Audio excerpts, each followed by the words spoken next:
cette poésie.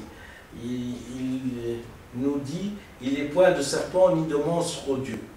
C'est-à-dire, qui par l'art imité ne puisse plaire aux yeux. C'est-à-dire, l'art imité, c'est toujours le langage, les discours, qui parle d'un pinceau délicat, l'artifice agréable, du plus affreux objet fait un objet aimable. L'artifice d'un pinceau délicat, l'artifice agréable. C'est-à-dire que c'est comme un tableau de peinture où vous avez un monstre, et vous avez un monstre qui peut se mouvoir en...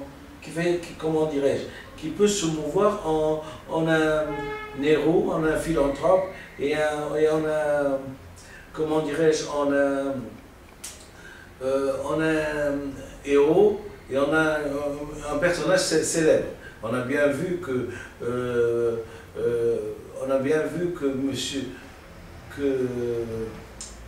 Adolf Hitler a postulé au poste de prix Nobel de la paix, je ne sais pas, en 1936, je pense. Donc, ce monstre a pu, grâce à ses écrits, grâce à probablement à un discours bien ficelé de son entourage, se présenter hein, comme un sauveur de l'humanité. C'est la sagesse du peuple. Et la sagesse du peuple vient de notre poète, du poète de la langue française, Boileau. D'un pinceau délicat à l'artifice agréable, du plus affreux objet fait un objet aimable. Soyez plutôt maçon si c'est votre talent. C'est vrai que nous voyons parfois des gens prétendre à gouverner, prétendre à prendre les responsabilités de peuple, alors qu'ils auraient été juste bons d'être maçons, et un bon maçon probablement. Entre vivre et accepter de vivre, il y a un fossé. Oui, parce que entre vivre c'est mériter un poste, et accepter de vivre c'est se faire élire. Hein, se faire élire, se montrer sous des dehors agréables, sous une philanthropie sans nom, sous un humanisme sans nom, dans un cadre où il n'y a que l'humanité qui puisse avoir foi, hein, et donc influencer le maximum de gens, alors que la réalité et l'inauthenticité de la personne est criante.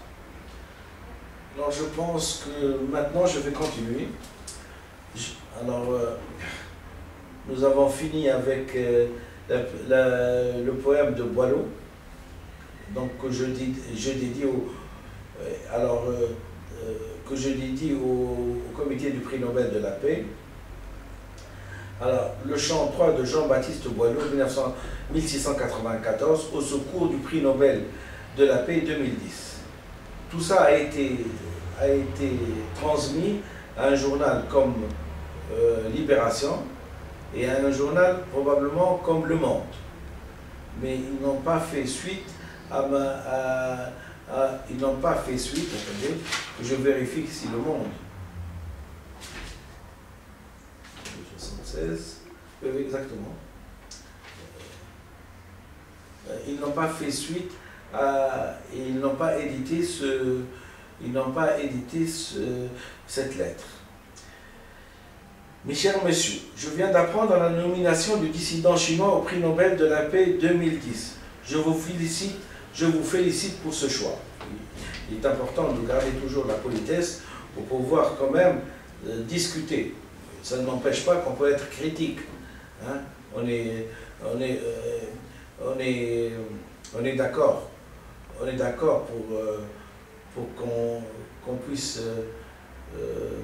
discuter, réfléchir ensemble, mais il faut toujours qu'il y ait la politesse entre nous. Donc, je viens d'apprendre la nomination du dissident chinois au prix Nobel de la paix 2010. Je vous félicite de ce choix. D'ailleurs, ce choix fait preuve de l'incompréhension totale du comité du prix Nobel de la paix au testament de feu M. Alfred Nobel. Rappel, Le prix Nobel est une récompense de portée internationale, remis pour la première fois en 1901. Les prix sont décernés chaque année à des personnes ayant apporté le plus grand bénéfice de l'humanité pour leur intervention, découverte et amélioration dans différents domaines de la connaissance. Par l'œuvre littéraire la plus impressionnante ou par leur travail en faveur de la paix, suivant ainsi les derniers vœux d'Alfred Nobel, inventeur de la dynamite.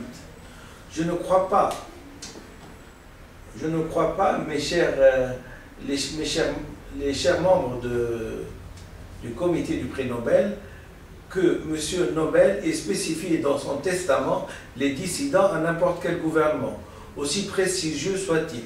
Je veux dire que dans l'attribution d'un prix Nobel, le plus important, ce n'est pas que le lauréat soit ou non en prison, ou qu'il ait manifesté sa désapprobation envers un manque de démocratie dans un pays en signant une charte. Ce fléau de manque de démocratie est quasi universel.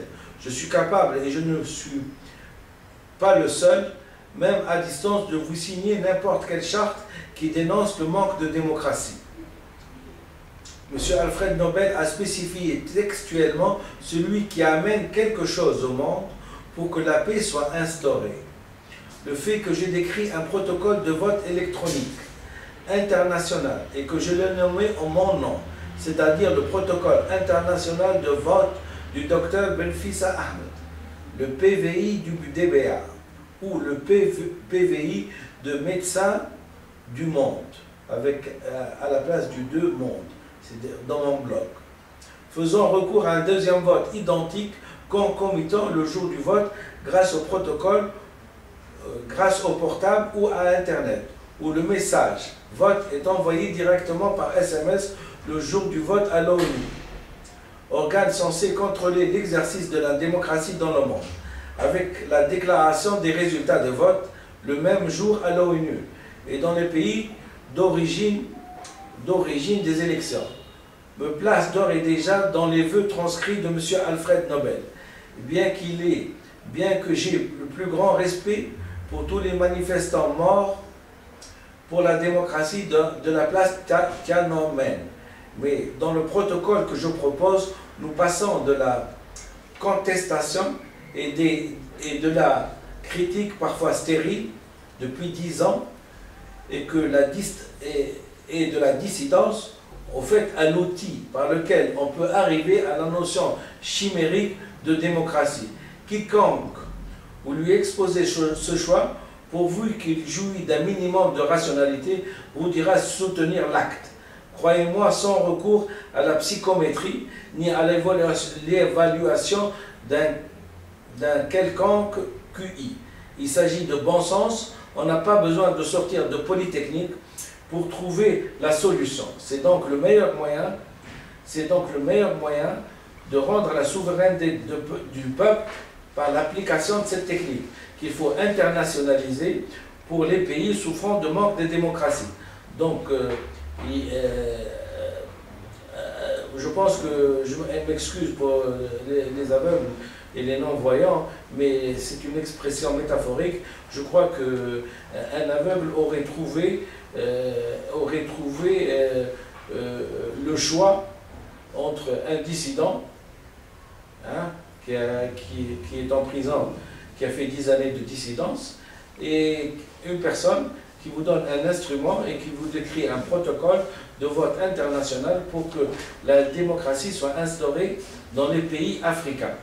Je n'en veux pour preuve que les pays africains, bien que pour moi, le phénomène de la démocratie et le phénomène de l'application de la démocratie dans les pays développés a bénéficié de ce protocole. Donc il vaut mieux soutenir l'outil, mieux que de soutenir celui qui conteste et rejette le manque de démocratie. Deuxièmement, à condition bien sûr d'avoir une certaine neutralité qui ne soit pas sensible aux avis ni des médias, ni des politiques, et encore moins aux forces potentielles guerrières d'un pays. C'est-à-dire que à partir du moment où, devant un problème de rationalité, on choisit l'irrationnel, il faut toujours chercher les motifs de l'irrationnel. Et donc, j'appelle le comité du prix Nobel de la paix à une certaine neutralité. Il ne faut pas être sensible aux avis. Quand on décide, c'est sa responsabilité. Ni des médias, ni des politiques, c'est-à-dire que les journaux ne peuvent rien faire contre un choix, ni les politiques. Et encore moins aux forces potentielles guerrières d'un pays. Oui, je parle de forces guerrières d'un pays, comme je l'ai souvent soutenu, les forces guerrières d'un pays agissent en nombre chinoise dans n'importe quelle réunion politique internationale qui se veut démocratique et qui se veut rationnel, pour dans un choix politique censé engager toute une population.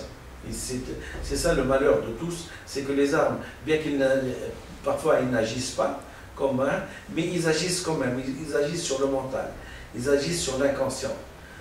Ils agissent sur l'inconscient. Il y a des gens qui finissent par dire oui alors qu'ils pensent non. Et c'est tout un problème. Tout un problème. Et tout un problème, c'est les conséquences néfastes de personnes qui nous ont gouvernés et qui ont cru bon d'armer leur pays, non pas pour d'armer leur pays pour éventuellement aller conquérir des terres lointaines et ressusciter les colonies et ressusciter l'exploitation de l'homme par l'homme, mais encore l'armement leur sert de persuasion inconsciente, au niveau des accords internationaux. C'est-à-dire que si le grand Manitou ne veut pas, il ne faut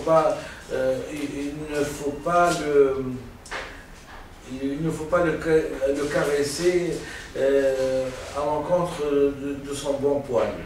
Il ne faut pas lui dire non. Il faut tout faire pour accepter cette solution malgré tout ce qu'il dira.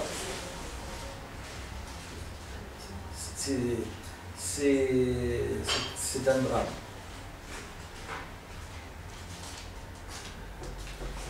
Je pense vraiment que le fait d'avoir inventé la dynamite et d'être conscient des méfaits qu'elle engendre a pu pousser M. Alfred Nobel dans un geste de repenti envers l'humanité de décharger sa conscience par ce prix. Loin de lui était l'idée que son prix finira par être à l'origine d'une apologie indirecte de la force et donc de la destruction par dynamite et de la puissance, dont la preuve sont les dernières nominations.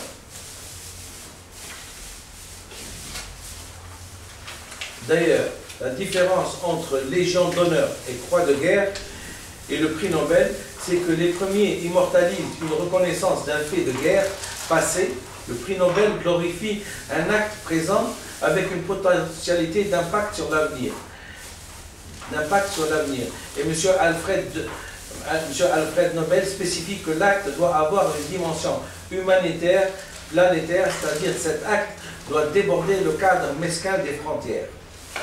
J'ai écrit dans un ancien email et je me réjouis de vous le réaffirmer en espérant que cette fois-ci la compréhension sera au rendez-vous. La faiblesse de la force est de ne croire qu'à la force. Paul Valéry, 1871-1945. Monsieur Gandhi, apôtre de la non-violence contre l'oppression, a pu libérer son pays contre les jougs du colonisateur anglais grâce à des sittings non violents, la marche du sel. Le résumé d'un projet que je vous ai adressé par rapide poste, incluant en plus un traité sur le langage, ce qui serait une fierté pour la Norvège d'être au rendez-vous d'un tournant de l'humanité, puisqu'à l'origine d'un processus civilisationnel de 1 milliard d'individus. Ce projet combat le terrorisme dans le monde. Ce projet combat l'illettrisme dans le monde. Par ailleurs, le protocole de vote international du Dr.